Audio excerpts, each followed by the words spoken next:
Good evening, everyone, and welcome to Total Gaming News.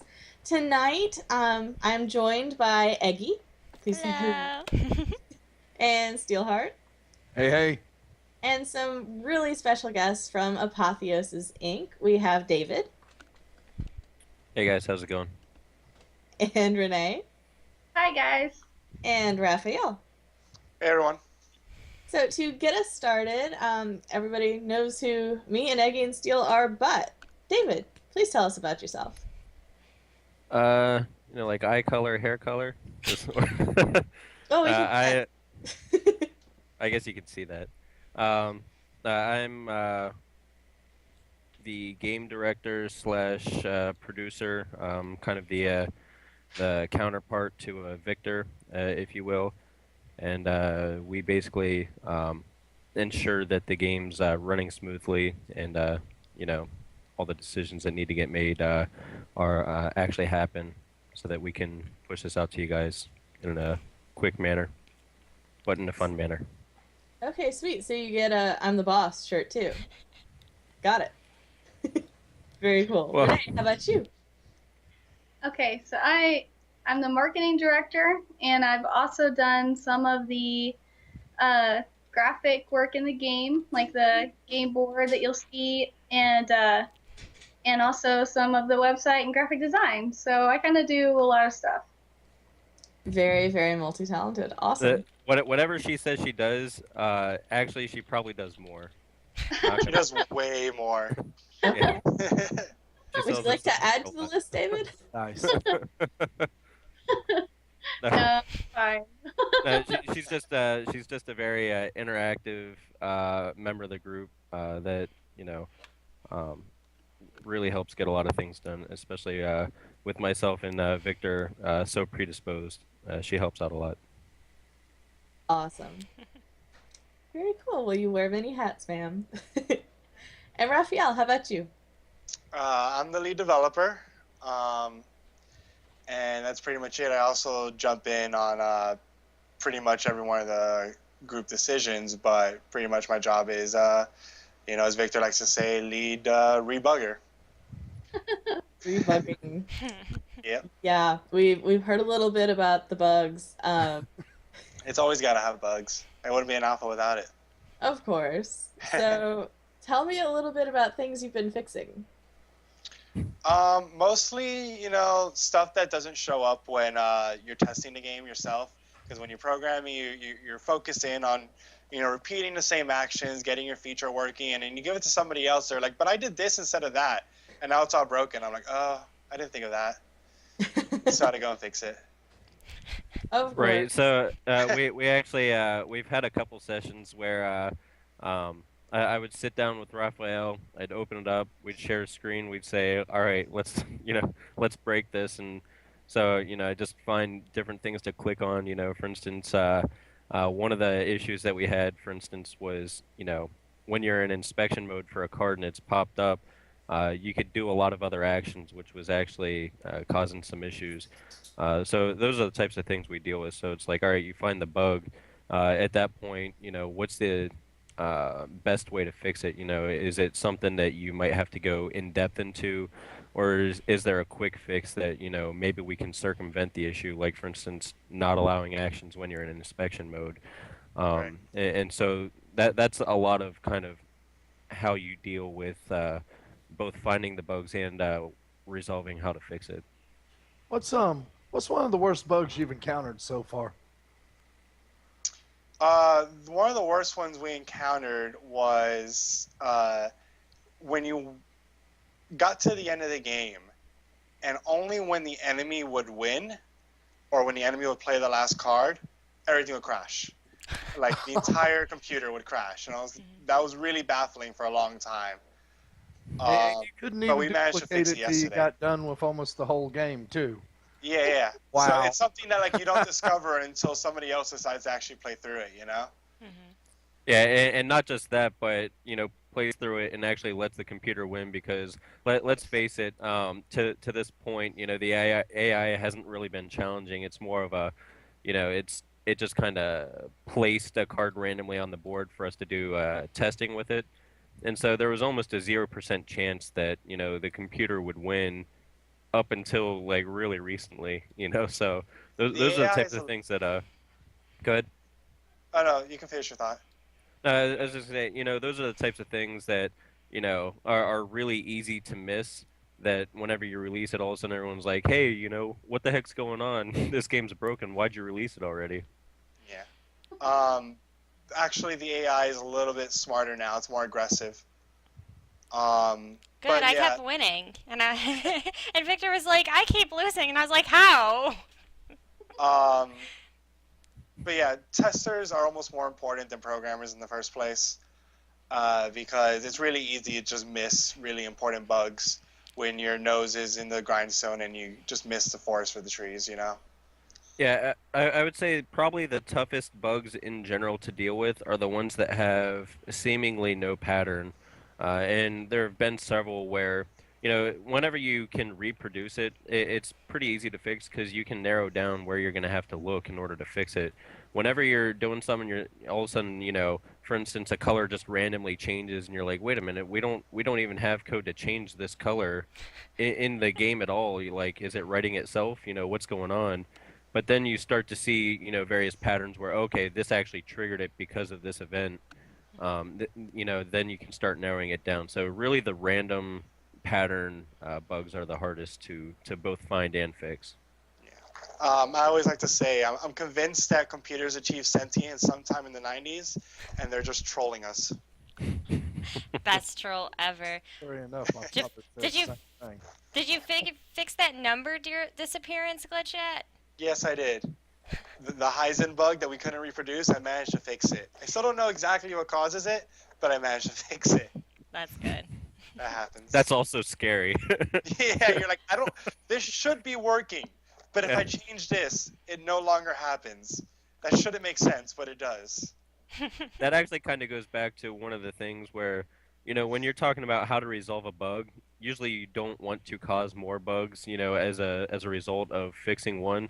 So a lot of times you end up looking for the least intrusive way to fix a bug as well. If there's like a really simple fix, you tend to end up taking it just because you don't want to add more bugs to the program. There's an old programmer joke, 99 bugs on the wall, 99 bugs on the wall, take one Lord. down, patch it around, 127 bugs on the wall. I've heard that one. I love that. Sadly, I've heard that one too. Yeah. So, now we've heard from the design team as well as Victor. How do you like working on things that the design team sends down to you, Rafael? How's that process going? I love it. First of all, everyone on this team is amazingly creative, and they work really well together. And we're just extraordinarily lucky to have met all these people. Like, the stars must have aligned. There must be a Norse god out there personally shining upon us. but They yeah, exist. working on the design aspects of the game is usually a whole lot of these are all really good ideas, but does it make sense with the rest of the game? It's a whole lot of pros and cons, because with a genre like this, you can almost do anything you want, and it's sometimes a good idea. You just have to know when it's a good idea in our situation. Right, that kind of gets into one thing that we wanted to protect against very early on, and really, is an issue not just in the gaming world, but in the general software world. It's called what's it called? I Creep? just drew a blank. Yeah, the creep. A feature creep. Feature That's creep, what it yeah. is. Yeah. Hmm. I had the creep part, but not the feature.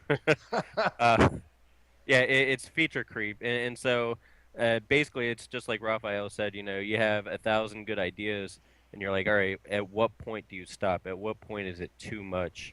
So then, unfortunately, a lot of things that you want to see, you end up not seeing because you have to draw a line in the sand, or else you're forever, updating, fixing, patching. Let's use this new engine, things like that. So at some point, you have to just draw the line in the sand and say, all right, these are the features we're going to go with.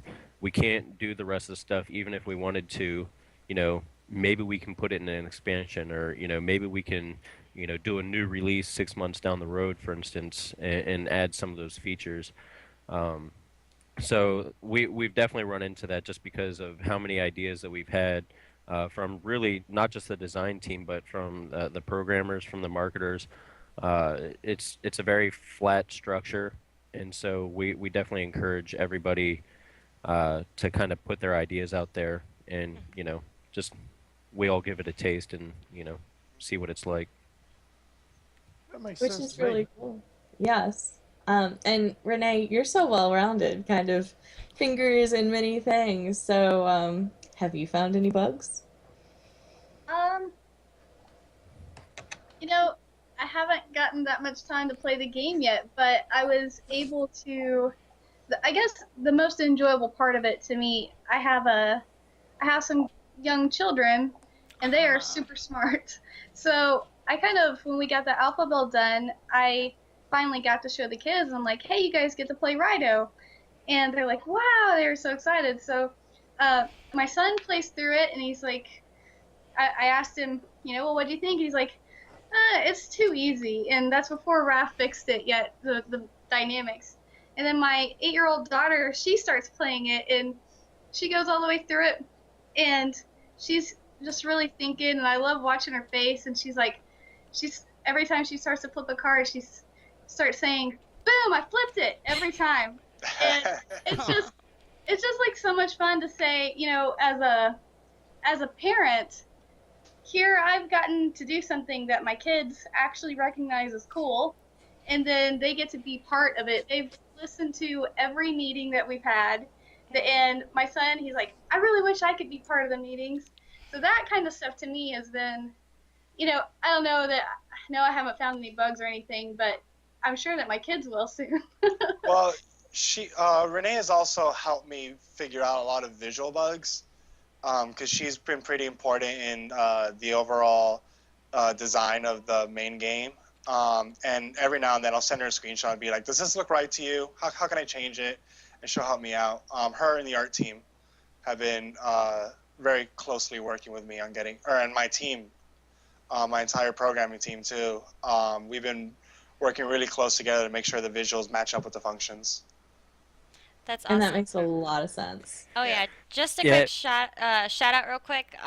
Hasten, Geeky, Martin, Atkinson, anybody out there watching, if you have any questions, feel free to ask in the chat. We will get to them, we promise.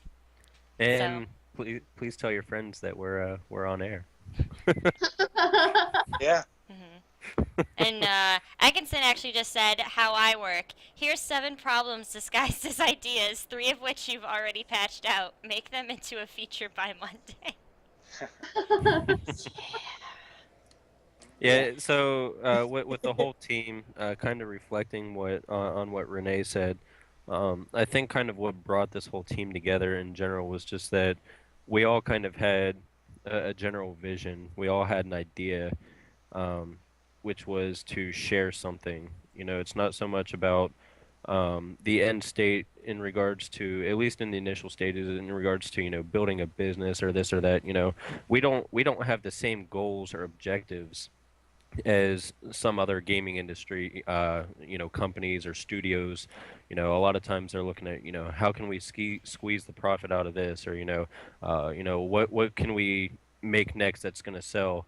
Our objective right now, and really kind of the philosophy of the company is we want to share something great with everybody. So when we're talking about making the games, our objectives are a little bit different, and a lot of times it sounds like it's just semantics, or those are just kind of words, but really it kind of digs down into a general philosophy as to how we design the games, and the things that we're focusing on.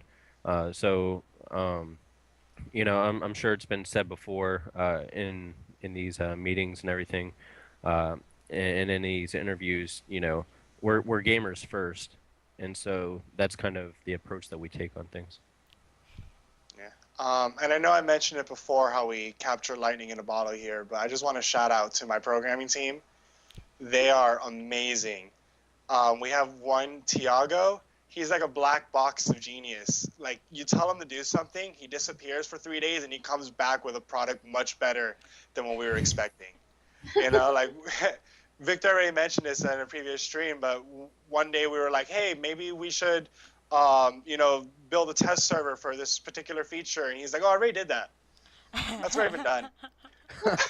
Nice. That's always nice. Yeah. I My do programming remember that team is story. out of control. They're really good.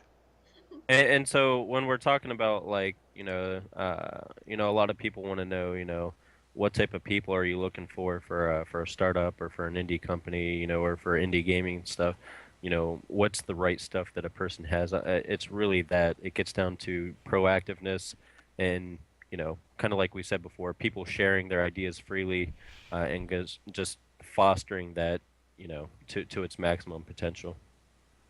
Well, something that Eric and the design team really, really, really emphasized repeatedly in talking about how they were putting things together, the biggest phrase that hit me was authenticity and respect.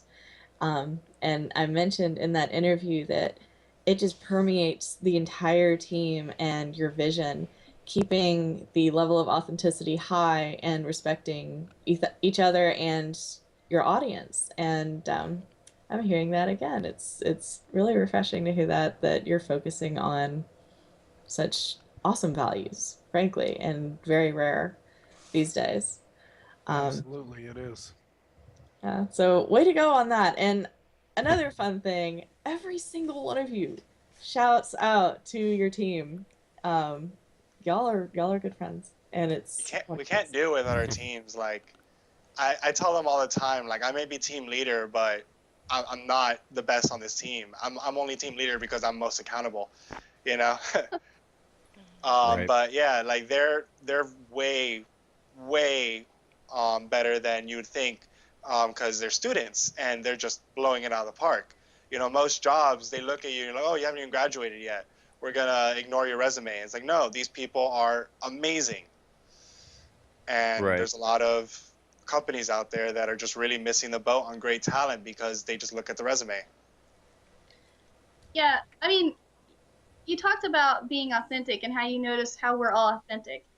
You know, I don't know about you guys, but I think almost everybody that's on our team is a millennial, and there are so many bad connotations about that word. You go and listen to the HR spiels and all the stuff at conventions, and they're like, this is how you motivate millennials and all this stuff. And we are a startup that is specifically, I think every one of us is a millennial, and it goes to show you, you know, we do this out of motivation to create a good product, and every one of us solely and wholly wants to make sure that this product is the best that it can be. We are not getting paid right now. There's not even a promise really to be paid in it. I mean, the way that we have the Kickstarter set up, we're not going to get compensated like, oh, it's coming. I mean, no, it's all going into the game. So I really think how awesome it is. You know, if you want to talk about a business model, they should write books about it. And I don't know if they ever will, because we don't have time to tell the story like that. But I just marvel at that, and I think, wow, this really is so great of a story. But I just think Right. And it gets, it's that same story of, people are doing it not because you tell them to, but because you want them to, because they want to, right? And it's like that with every single member. And whenever Victor and I are looking for new people to add on to the group, if we have a place to fill, that's one of the key things that we look for is, how dedicated they are. Obviously, at this stage, I would say it's probably a little bit easier to find those people that are dedicated, because when we're like, hey, we can't pay you up front, but, we can't promise you riches in the future, but hey, you might get something out of this, possibly. That's when you can kind of like see someone's mettle and, like kind of tell how dedicated they are. Like, do they actually believe in our idea, or are they just in it for a quick buck? At this stage, it's easy. But The we only will. promise is that we're going to make something awesome. Yeah, Yeah. exactly. And so So we definitely want to kind of capture that moving forward, regardless of how successful it is or how successful it isn't. Obviously, you have to plan for both success and failure. But that being said, this is such an amazing team and product that I really think that we've knocked it out of the park this time. Well, and speaking of the product, Raido, we know that you're working on programming it. There are some bugs, and you're fixing them very quickly. Um, David, tell me about the game. About the game itself, Mm-hmm. what do you want to know about it? There's a lot of I'm an analyst, yeah. So, Shall I Well, pull it up while you talk do we about want it? to do we want The to talk basic about how the game description. plays? We want to talk about the history of how it formed, or Well, yeah, let's start at the beginning. How did y'all come up with the idea? well, it's kind of funny. I was actually just talking to Renee about this a little bit earlier. We actually started back in about September timeframe, October.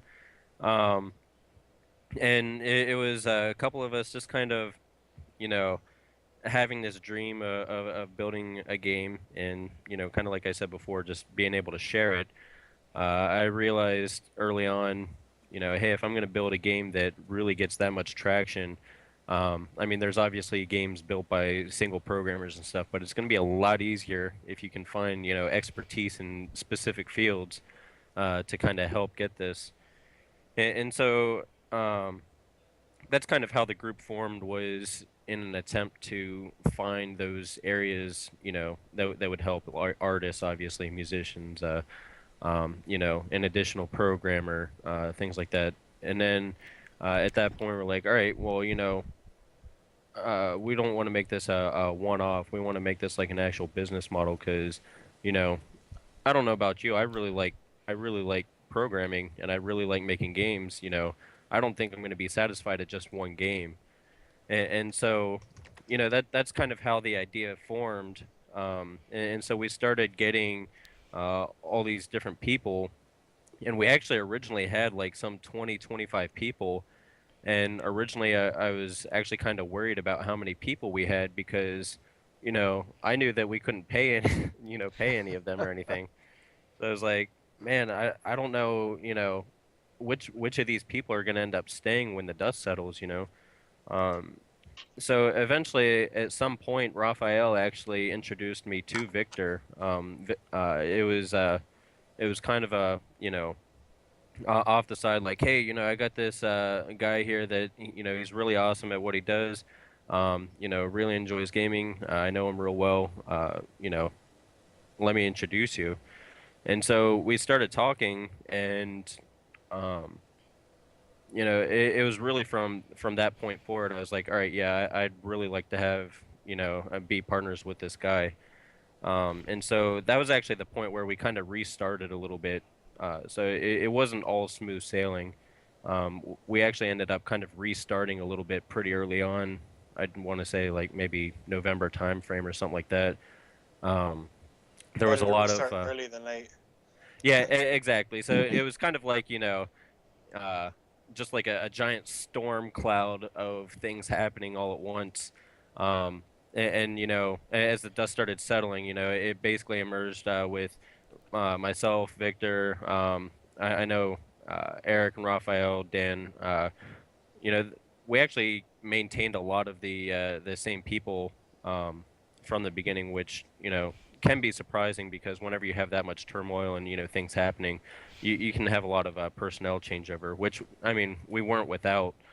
Um, we had a couple people end up leaving, and other people who were friends with them ended up leaving as well. That causes gaps and stuff, so you start looking for new people. And it was really, I would say it was like 2 to 3 months of us just really kind of trying to find ourselves, find the right people, and figure out how we're gonna do this.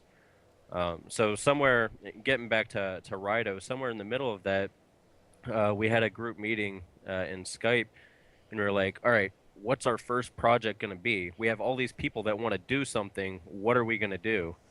And so we had a lot of ideas kind of thrown around. Some people suggested arcade games, some people suggested card games, others suggested, RPGs, stuff like that, and we very quickly.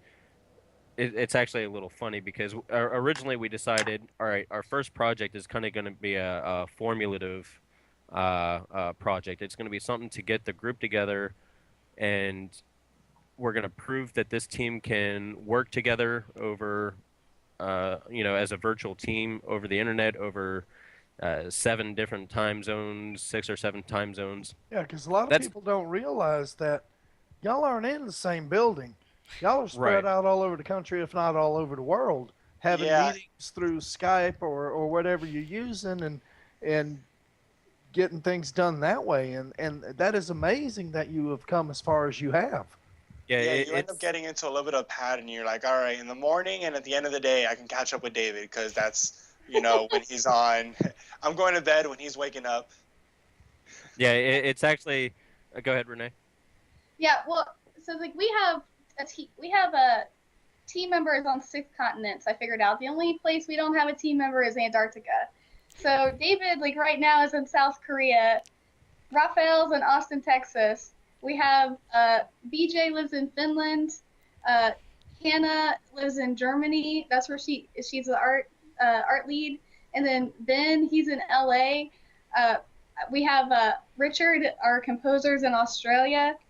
Um, and Eric's in Florida. So it's like, I mean, the other day I was up all night working on the trailer for the game, and I told Eric had just got online, and he's like, oh, so I'm awake now, and I'm like, good, because I'm going to sleep, and he said, okay, I'll tag you out. Yeah, Like, so it actually has like a good side and a bad side to it that we're so spread out. Um, Obviously the bad side is it makes it very difficult to coordinate things.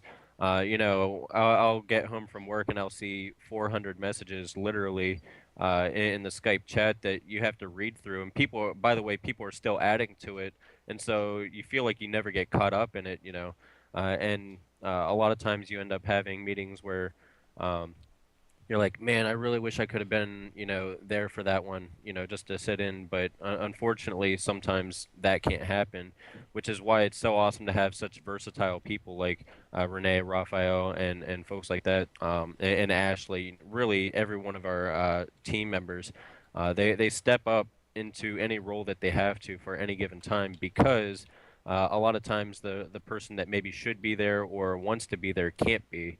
Um, so that's kind of the negative side of it, and it's shown through a couple times. There's been, obviously some frustrations and things like that. Uh, but obviously we end up working through it in the end. But the good side of it is actually that it keeps the momentum going. So a lot of times, like say we were all in the same building, we get there at 8 o'clock. Even if this were our full daytime job, you get there at 8, 9, you leave at about 4 or 5. All of a sudden, you have this whole evening period where things are kind of settling, and there's a lot of chance to lose momentum during that period. Here, you just kind of pass the ball to the next person in the time zone over, and then they run with it for a while. So you'll always have someone sprinting around the That's track. great. Yeah. I've actually found that there's actually a lot of benefits to having a virtual team, as difficult as it has been to kind of maintain.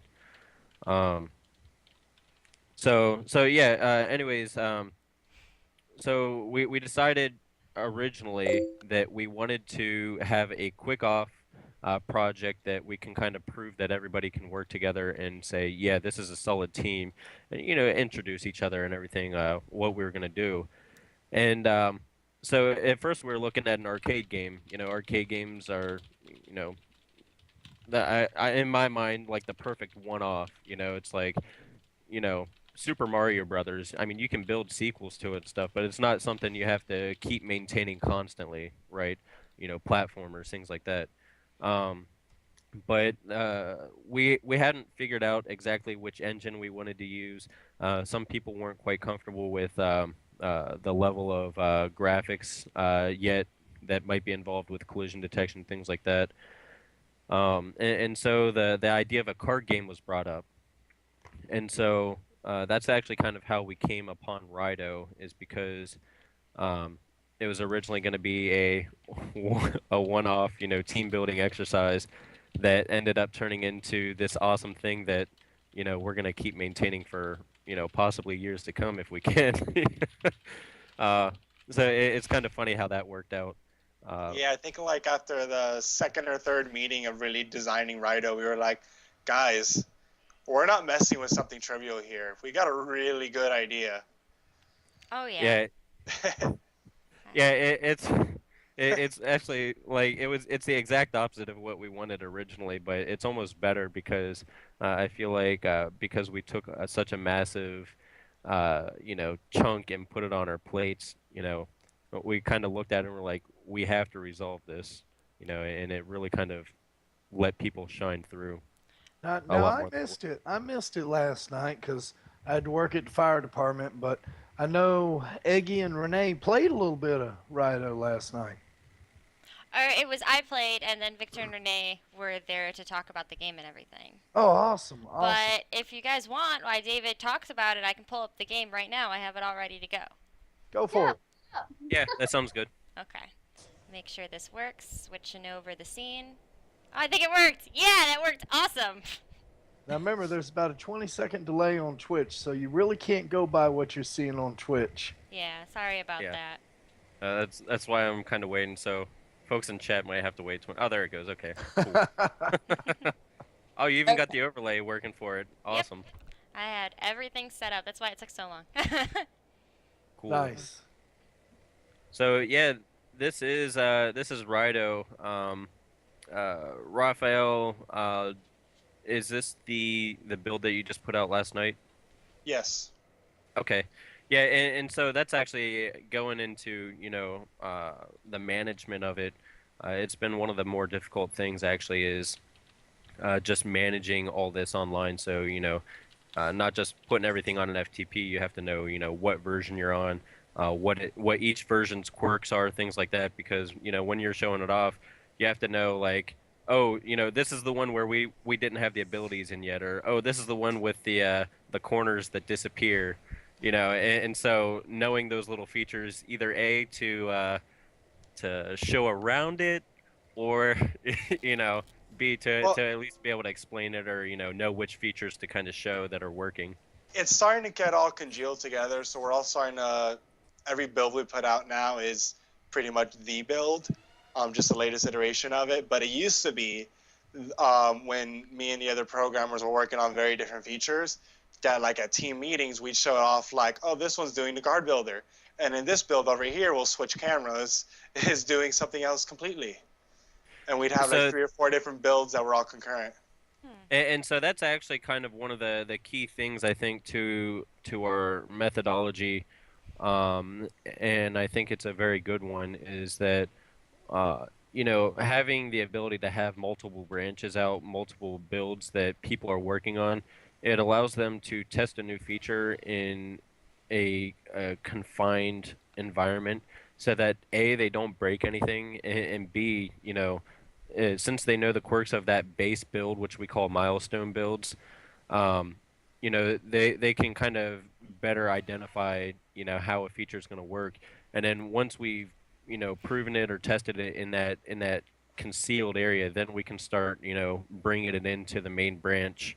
And like Rafael said, now we're at a point now where a lot of the main features that we wanted to add to this are already in there. So the features that we do add can generally be put in pretty safely into the main builds.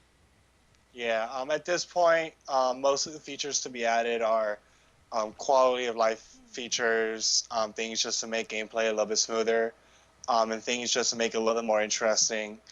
But the core features are all there. The ability system is, I'm happy to report, like about 90% done. So probably we'll be able to show that off if we want to before Kickstarter maybe. Right, and so as I'm looking at this, there's going to be a 20-second delay, obviously, between what I'm explaining and what's being shown. But I mean, as you can see, you got your cards at the bottom right. You got each of your decks, the opponents on the left, yours on the right. I'm so bad at math. That that brown leaf overlay, basically with the numbers that are changing when they lay down the cards or draw a card. That is your resource system. It's capped out at 9. Uh, the number in the hexagon is how many cards you have left in your deck. So the objective is either to it is to have the highest number, the highest score, either when all the positions are taken on the board or whenever someone's deck runs down to 0. So those are the two different ways that a game can end basically. Um, is the ability system working on this one, Rafael? No, it's turned off for this one. Okay, so the abilities aren't quite in. You can see in the upper left, it's actually right now kind of like a placeholder for the description, but whenever you put it in inspection mode, meaning when you click on a card and it pops up to the left here, a little scroll shows up in the upper left, and that's basically the description of the card and its abilities. I don't know if we ever showed off the builds before this. We actually simplified the buttons a lot. So we used to have a not just an end turn and rotate button, but we also had for add a new card to to your hand. We had one for placing a card. We wanted to make it a lot more intuitive, especially for mobile devices. So a lot of it's just kind of click now.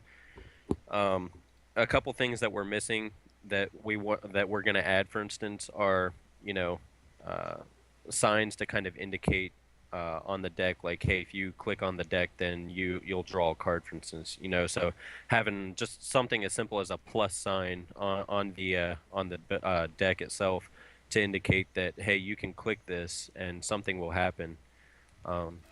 So that's when you're talking about the design, especially for mobile devices and kind of the touch features. That's kind of one of the things that end up coming up to the forefront is how do you make it obvious that this is what you have to click to do this action? Because it's not like, for instance, with a desktop, a lot of times if you just hover your mouse over something, you can get a tooltip. But whenever you're doing that with a mobile device, it's to actually hit something. It doesn't just pop up. They can't see, at least, I mean, not yet. I'm sure the technology's coming. They don't know where you're looking at on a screen yet, which would be kind of cool actually if they did. Well, they can. You just have to do a Well, lot I of mean, eye it's a tracking lot of math work. to do it. Yeah, it's a lot of work. More work than we'd be able to put into this immediately, anyways. I mean, hey, maybe it's a feature for the future. There you go. So those are the type of design things that we had to think about. We wanted to simplify it because, frankly, even having that many buttons, like for instance, having the place a card stone in the bottom left looked pretty similar to the end of turn stone. One of them was an arrow pointing up and one of them's an arrow pointing to the right, and so just kind of removing that type of confusion as best as possible and making it more intuitive. Rafael, if you wanna explain kind of some of the design features as well. Well, I just wanted to add that me and Victor have been basically taking the game on our phones to different game developer meetups out here in Austin, and we're just letting people play with it. And it's really, really helpful to see people who don't know what the game is, see what they try to do.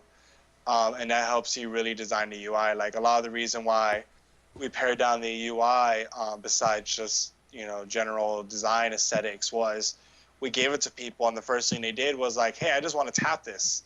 I don't want to have to click a button." And we were like, "Yeah, that's something we have to take care of." Right. So putting it in the hands of people who don't know what you're trying to do is a great way to see where you need to improve your design. Right, and it looks like there's a question from Sasquatch asking about augmented reality.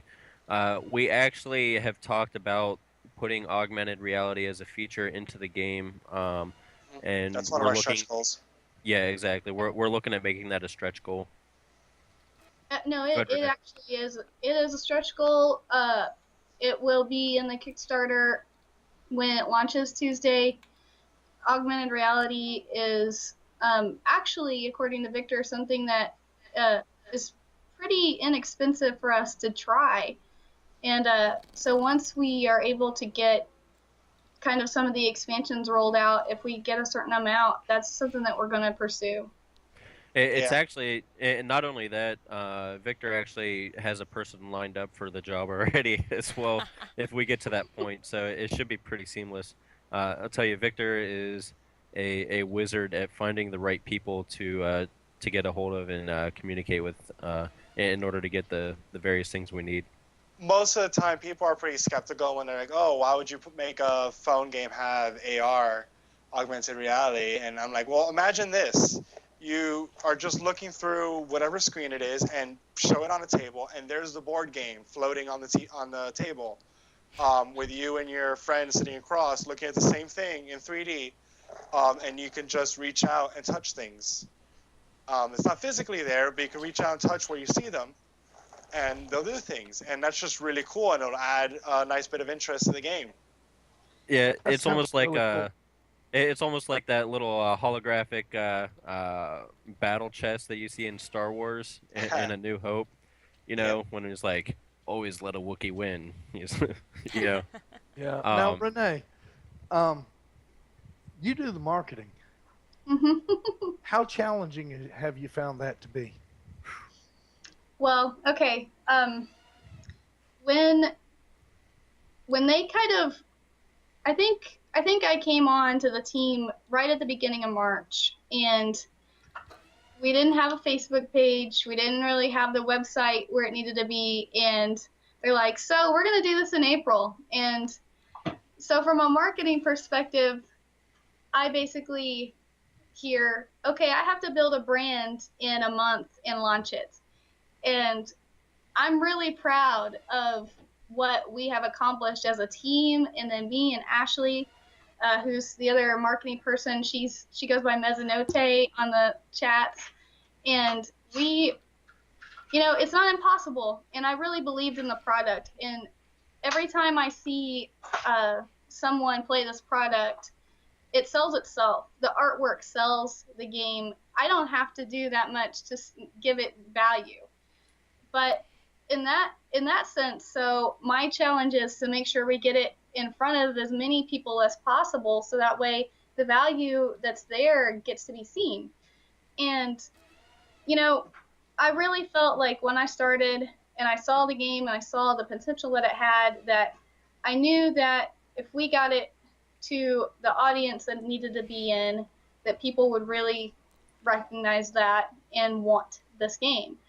So I felt really inspired, and I didn't think it was going to be too hard, but I am so thankful, impressed, and just honored by the response that this game has had, just from us asking, "Hey, do you guys like this?" And I feel like, especially people on Twitter have really responded. You guys on Twitch, man, I could not ask for more from you guys. You've made my job pretty easy, but I feel like this is kind of shows how far. Really, only a few days ago did kind of Google Analytics click over to me that we actually have a full month of views for the game, for the website. And so this is a month. This is what a month has done. And we are not even actually going to launch this game until fall of this year. So, wow, to me. Yeah. And go ahead. I was just gonna say, and that's not even just on the marketing side either. You talk about, first of all, it's absolutely insane what we're doing. I would not recommend this short of a time frame for people that are legitimately trying to launch a brand. Like Renee said, there's so many things that are happening. It's like you're basically working on sheer willpower right now, because you have to consider not just the fact that this is happening in a month, but this isn't even our full-time jobs right now yet.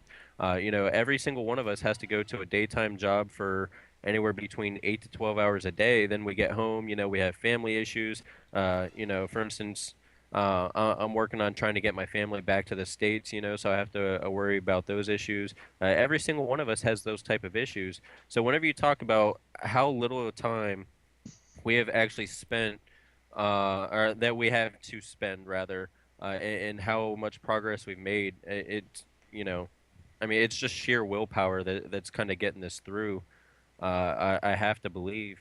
Um, yeah, you know, talking about 3 to 4 months to get the game to this point, that's being demonstrated, that's not an easy feat. We're talking about all the different bugs and this and that, and, what's the most difficult bug, for instance, things like that.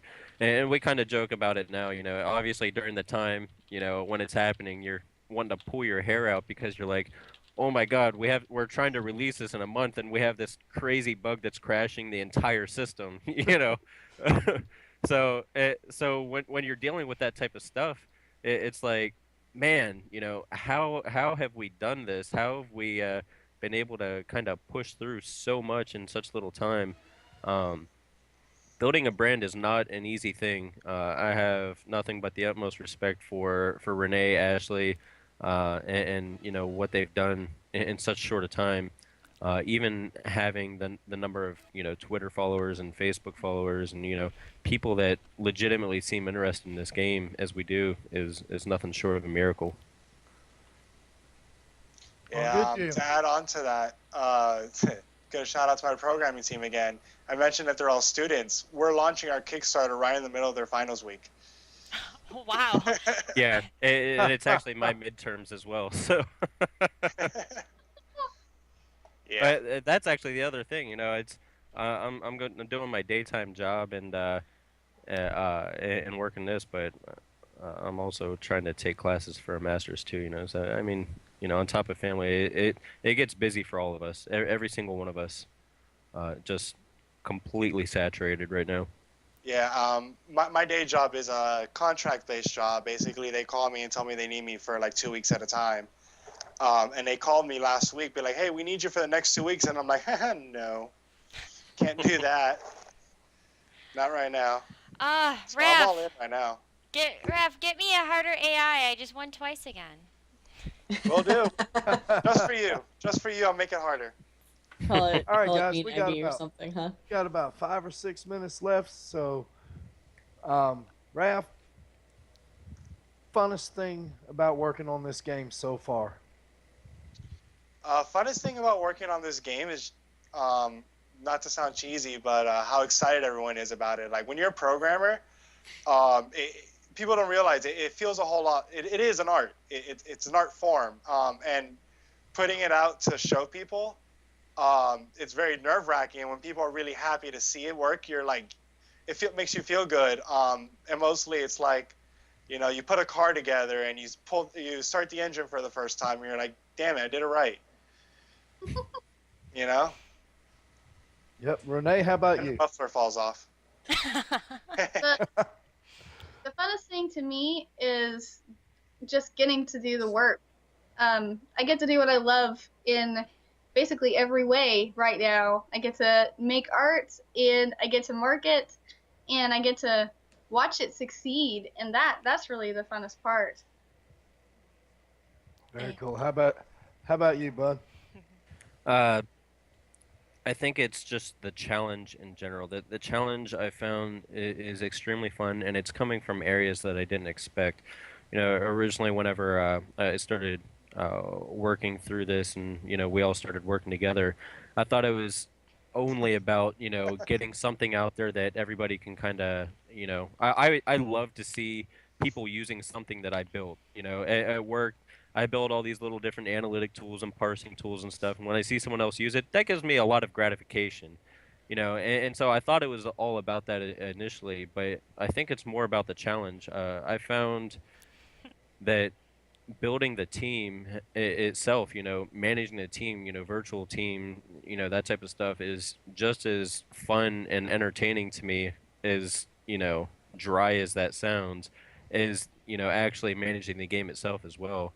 It's so cool to see all these different personalities coming together to build a single product, that single cohesive product. You know, it's very fun to me. Very cool. Also, a little secret: when you're programming a game, you have to play it constantly, and it still hasn't gotten old. So that's a lot of fun. Awesome. Do we have an estimate, by the way, on when abilities will be available in time for the beta, at least? Definitely in time for the beta. Okay. Yeah, Tuesday-ish. Awesome. Oh The my end of the gosh. weekend. This is so awesome. I have so much fun playing it already, and there's not even any abilities yet.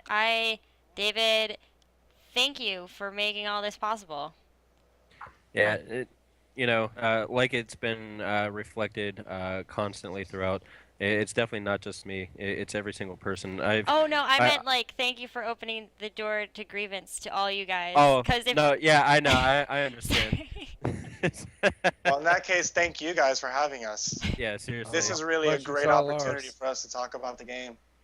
And thank you for hopping on. And all right, marketing. Where can we find more information?